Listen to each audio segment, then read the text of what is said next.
Good morning शुभ सकाळ।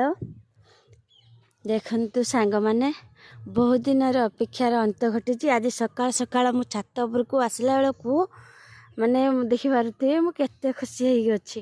माने देखंतु मो स्थल पद्म फूलटी केते सुंदर भाबरे फुटी जाइछि। मो पई एटा गोटे बहुत बड़ खुशी कथा। देखंतु केते सुंदर, देखंतु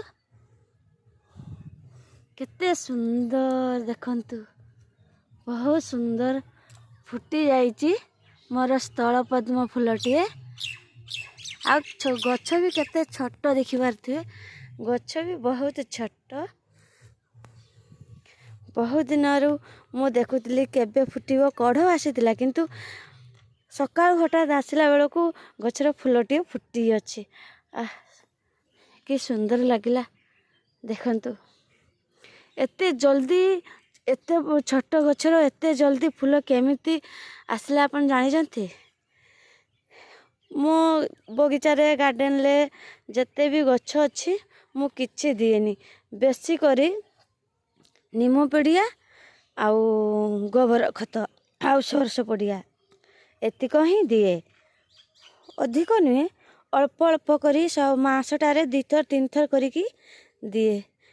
देखंतु केते छोट गछरे केते बड़ फूलटी हेइची। मु तो पूरा देखंतु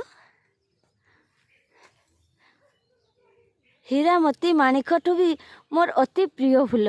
देखंतु केते सुंदर हेइची। आपण माने भी एमती छात पर तो लगौचंती, आ जो माने लगौ नांती से माने भी लगिबे बाड़ी बगीचा रे। बहुत सुंदर फूल। देखंतु मोर गेंडू फूल भी बहुत सारा हेइची। गेंडू फूल ऊपर गोटे वीडियो आनिबी, आउ गोटे तापर गोटे कविता लिखिची, आउ कविता सह वीडियो गोटे आनिबी। देखंतु रहिली, नमस्कार, जय जगन्नाथ। देखंतु।